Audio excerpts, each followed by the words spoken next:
കാലത്തെ ഈ കാര്യങ്ങളെല്ലാം അനുകൂലിച്ച ആളുകളാണ്. അതിന്റെ ഉദ്ഘാടനം ഉൾപ്പെടെയുള്ള കാര്യങ്ങളിൽ ഞങ്ങൾ സഹകരിച്ച ആളുകളാണ്. അങ്ങനെ 2 തവണ ഈ സോണൽ ഓഫീസിന്റെ ഉദ്ഘാടനം UDFന്റെയും LDFന്റെയും ഭരണകാലത്ത് നടത്തിയാണ് ഈ സോണൽ ഓഫീസ് ഇവിടെ ഉണ്ടായത്. അതായത് ഞാൻ പറയുന്നത്, ഇവിടെ നിൽക്കുന്ന എന്നെ കേൾക്കുന്ന ജനാധിപത്യ വിശ്വാസികൾക്ക് ഈ കാര്യങ്ങളെക്കുറിച്ച് കുറച്ചൊരു ധാരണ ഉണ്ടാകണമെന്നുള്ള ചിന്തയോടുകൂടിയാണ്. എന്നാൽ ആ സോണൽ ഓഫീസിൽ വേണ്ടത്ര സ്റ്റാഫുകളില്ലായിരുന്നു. ആ സോണൽ ഓഫീസിൽ വേണ്ടത്ര പ്രവർത്തിക്കാനുള്ള കാര്യങ്ങളില്ലായിരുന്നു. എല്ലാ സൗകര്യങ്ങളും ഒരുക്കുവാൻ കഴിഞ്ഞിരുന്നില്ല. പല കാര്യങ്ങൾക്കും പത്തനംതിട്ട നഗരസഭാ ഓഫീസിനെ ആശ്രയിക്കേണ്ട കാര്യം വന്നു. അങ്ങനെയുള്ള സാഹചര്യത്തിലാണ് ശ്രീമതി സിന്ധു വരലിന്റെ നേതൃത്വത്തിൽ ഈ കൗൺസിൽ UDFന്റെ കൗൺസിൽ അധികാരത്തിൽ വന്നു. UDFന്റെ കൗൺസിലിന്റെ അധികാരത്തിൽ വന്നപ്പോൾ ഞങ്ങൾ ആദ്യം തീരുമാനിച്ചെന്താണ്, കുമ്പഴ നമ്മുടെ ഒരു ഉപനഗരമാണ്, അവിടെ കുറേയേറെ വികസനങ്ങൾ ഉണ്ടാക്കണം. ആ വികസനങ്ങളിൽ ഏറ്റവും പ്രധാനപ്പെട്ട ഒരു കാര്യം, കൂടുതൽ സൗകര്യങ്ങൾ ഈ സോണൽ ഓഫീസിൽ അതിനുവേണ്ട ക്രമീകരണങ്ങൾ ചെയ്യണം എന്ന് ഞങ്ങൾ ആഗ്രഹിച്ചു. അതിന്റെ അടിസ്ഥാനപരമായ കാര്യങ്ങൾ ചെയ്യുന്നതിന് വേണ്ടിയിട്ടാണ് ഒരു ഹെൽത്ത് ഇൻസ്പെക്ടറെ, ഒരു റവന്യൂ ഓഫീസറെ, ഒരു സൂപ്രണ്ട്, അതോടൊപ്പം തന്നെ അറ്റൻഡറെ, ഓവർസിയറെ തുടങ്ങിയ 5 സ്റ്റാഫുകളെ കൂടെ അവിടെ നിയമിച്ചുകൊണ്ട് ആ പ്രവർത്തനങ്ങൾ ചെയ്യുവാൻ വേണ്ടി തീരുമാനമെടുത്ത് ആ പ്രവർത്തനങ്ങളുമായി മുന്നോട്ട് പോയത്. നിങ്ങൾക്കറിയാം, തെരഞ്ഞെടുപ്പ് കാലഘട്ടമായിരുന്നു.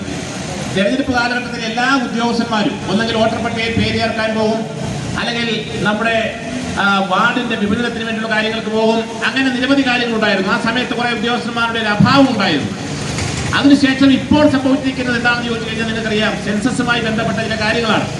ആ സെൻസസുമായി ബന്ധപ്പെട്ട കാര്യങ്ങൾക്കും എല്ലാവരെയും അവിടെ എല്ലാ ആളുകളെയും, എല്ലാ ഉദ്യോഗസ്ഥരെയും അവരെയെല്ലാം വാർഡുകളിലേക്ക് പറഞ്ഞുവിടുന്ന ഒരു സ്ഥിതിവിശേഷം ഉണ്ടായി.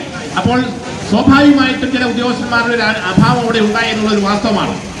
അങ്ങനെയുള്ള ഒരു സമയത്ത് സിന്ധുവനിൽ തന്നെ മുൻകൈയെടുത്ത് ഈ 5 ജീവനക്കാരെയും അവിടെ വീണ്ടും നിയമിച്ചുകൊണ്ട് ആ പ്രവർത്തനങ്ങൾ ചെയ്യുവാനുള്ള ക്രമീകരണങ്ങളുമായിട്ട് മുന്നോട്ട് പോകുന്ന ഒരു രാഷ്ട്രീയ സാഹചര്യത്തിലേക്കാണ് ഇപ്പോൾ കാര്യങ്ങൾ പോയിക്കൊണ്ടിരിക്കുന്നത്. നിങ്ങൾക്കറിയാവുന്നതുപോലെ ഇത്തരത്തിൽ ഉള്ള പ്രവർത്തനങ്ങൾ ചെയ്യുവാൻ UDFന്റെ ഭരണസമിതി തീരുമാനമെടുത്തു എന്ന് അറിഞ്ഞപ്പോൾ LDFകാർക്ക് മനസ്സിലായി, ഇതിന്റെ എല്ലാം ക്രെഡിറ്റ്, അല്ലെങ്കിൽ ചെയ്യാൻ പോകുന്ന നല്ല കാര്യങ്ങളെല്ലാം അതിന്റെ എല്ലാം ക്രെഡിറ്റ് UDF ഏറ്റെടുത്തുകൊണ്ട് മുന്നോട്ട് പോകും എന്ന് അവർക്ക് മനസ്സിലായി. നമുക്കറിയാം, കഴിഞ്ഞ ഒരു കൗൺസിലിന്റെ കാലത്ത് ഇവിടെ കൊട്ടിഘോഷിച്ചുകൊണ്ട് നിരന്തരം പറയുമായിരുന്നു, വികസനങ്ങളുടെ ഒരു പൂക്കാലം അവിടെ സൃഷ്ടിച്ചുവെന്ന്. ആ പൂക്കാലം സൃഷ്ടിച്ചിട്ട് എന്ത് പറ്റി? LDFന്റെ ഭരണസമിതി പരാജയപ്പെട്ടത്. ആ പൂക്കാലം ഉണ്ടായെന്ന് വ്യാജ പ്രചരണം നടത്തിയിട്ട് എന്തുകൊണ്ട് അവർ പരാജിതരായിപ്പോയി? UDF എങ്ങനെ അധികാരത്തിൽ വന്നു? അതിനെക്കുറിച്ച് ഇവിടുത്തെ LDFകാർ ചിന്തിക്കേണ്ടേ? അപ്പോൾ ചിന്തിക്കുമ്പോഴാണ് മനസ്സിലാകുന്നത്, അവരുടെ വികസനം എന്ന് പറഞ്ഞാൽ പത്തനംതിട്ടയിലെ പ്രൈവറ്റ് ബസ് സ്റ്റാൻഡ് മുതൽ ഇപ്പോൾ പണിഞ്ഞിരിക്കുന്ന ടൗൺ സ്ക്വയർ വരെയുള്ള വികസനമാണ്. അത്രയും ദൂരെ മാത്രമുള്ള വികസനങ്ങളാണ്. അല്ലാതെ പുതിയ വികസനങ്ങൾ വാർഡുകളിൽ, ഈ ഉപനഗരമായ കുമ്പഴയിൽ, അല്ലെങ്കിൽ നമ്മുടെ വാർഡുകൾക്ക് ഉൾപ്രദേശങ്ങളിൽ റോഡുകൾ, കുടിവെള്ള പ്രശ്നം ഒക്കെ പരിഹരിക്കുവാനുള്ള നടപടികളിലേക്ക് അവർക്ക് പോകാൻ സാധിക്കില്ല. അതോടൊപ്പം പത്തനംതിട്ട നഗരസഭയിൽ ഈ കോൺഗ്രസ് അധികാരത്തിൽ വന്നപ്പോൾ ആരെയും കൈവിടാതെ എല്ലാവരെയും കൂട്ടിച്ചേർത്ത് നിർത്തിക്കൊണ്ട് എല്ലാവരുടെയും കാര്യങ്ങൾ നല്ല രീതിയിൽ മുന്നോട്ട് കൊണ്ടുപോകാൻ വേണ്ടി തന്നെയുള്ള നല്ലൊരു ശ്രമത്തിലാണ് മുന്നോട്ട് പോയിക്കൊണ്ടിരിക്കുന്നത്. പ്രിയപ്പെട്ടവരെ, വെളിച്ചമില്ല എന്ന് പറയുന്നു. അങ്ങനെ പറയാനാണെങ്കിൽ നിരവധി കാര്യങ്ങൾ ഈ പത്തനംതിട്ട നഗരസഭയ്ക്കകത്ത് നമുക്കറിയാം. ഓരോ ബില്ലുകൾ, ഞാൻ അതിനെക്കുറിച്ചൊന്നും കൂടുതൽ ഇവിടെ സംസാരിക്കുന്നില്ല.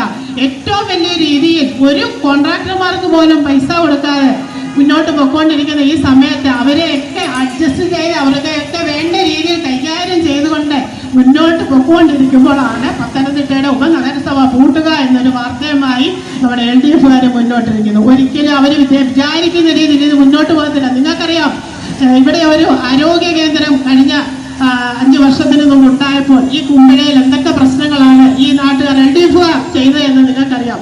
ഞാനന്ന് ആരോഗ്യകാര്യ സ്റ്റാൻഡിംഗ് കമ്മിറ്റി ചെയർപേഴ്സണാണ്.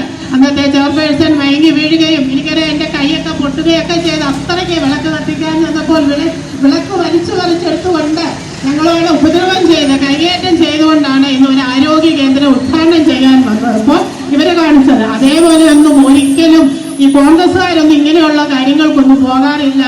നമുക്ക് വേണ്ടിയാണ്, നമുക്ക് ജനങ്ങൾക്ക് വേണ്ട നല്ല കാര്യങ്ങൾ ചെയ്തുകൊണ്ട് മുന്നോട്ട് പോവുക എന്ന് മാത്രമാണ് ഈ ഭരണസമിതി ആഗ്രഹിക്കുന്നത്.